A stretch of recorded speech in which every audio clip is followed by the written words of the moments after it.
Today, we remember three remarkable people whose lives came to an end in 2025, but whose contributions will continue to be remembered. Dr. Gary Edward Weir dedicated his life to history and scholarship. Andrea Hanis made a lasting impact on journalism and the writers she mentored. Hawthorne, King Wellington, Quashie helped shape soca music and inspired generations through his artistry. Though their careers and passions were different, each left behind a meaningful legacy. Their stories remind us that a life is measured not only by the years we live, but by the people we influence and the difference we leave behind.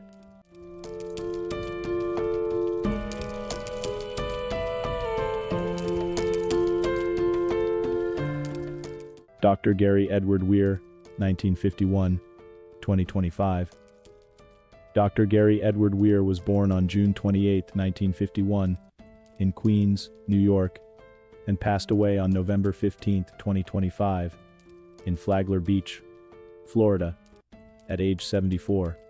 He was a respected historian, educator, and author specializing in naval history, intelligence, and ocean science.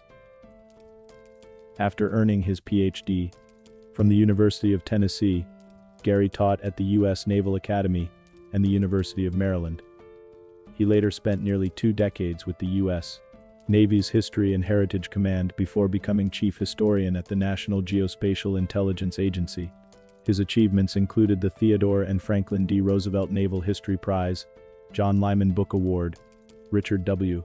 Leopold Prize, Superior Civilian Service Medal, and Distinguished Civilian Service Medal.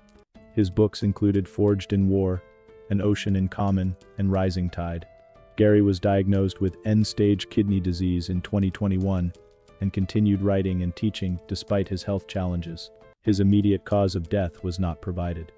He is survived by his wife, Catherine, daughter Lily, son-in-law Andrew, granddaughter Nico, sister Linda, and niece Kelly. Gary leaves behind a legacy of knowledge, integrity, curiosity, and love. His work will continue to educate others, while his family will remember the devoted husband, father, grandfather, and friend he was. May he rest peacefully.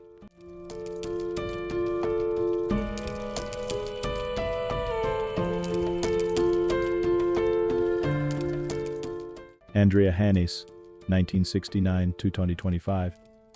Andrea Hanis was born on November 5, 1969, and passed away on November 12, 2025, at age 56.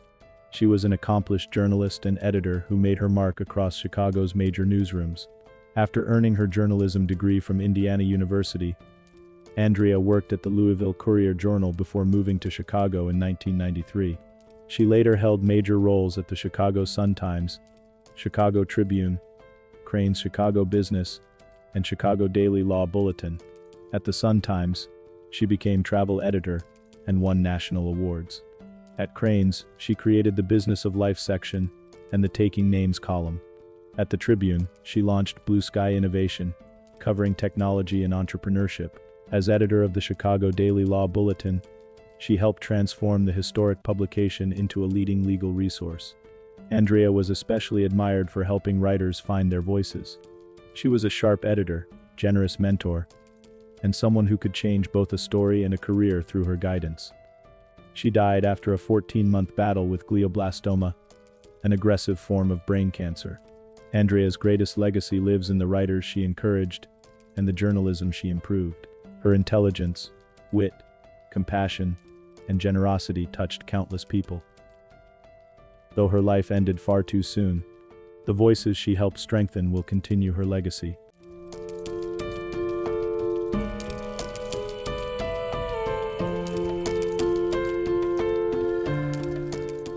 Hawthorne, King Wellington Quashie, 1939-2025. Hawthorne, King Wellington Quashie was born in 1939 in Goodwood, Tobago, and passed away peacefully on March 27, 2025, at age 86.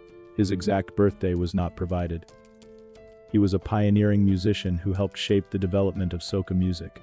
Wellington discovered music early, learning guitar and performing calypso. Before becoming a full-time musician, he served as a police officer in Trinidad. He later performed as Cisco Kid before becoming known as King Wellington. After moving to the United States in the 1960s, he studied piano and composition under Julius Cheloff in Boston. He recorded and produced music and later settled in Long Island, where he performed with King Wellington and the Earth Peoples. His music entertained audiences while also addressing social issues. In 2019, he received the Tuco Long and Distinguished Service to Music Award for his contribution to Caribbean music. King Wellington passed away peacefully, but the specific cause of death was not provided. He is survived by his wife of 58 years, children, grandchildren, great-grandchildren, nieces, nephews, friends, and fellow musicians. King Wellington was more than a musician.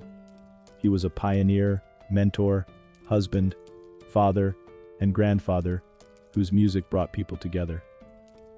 His voice may be silent now, but the rhythms he helped create will continue to carry his spirit.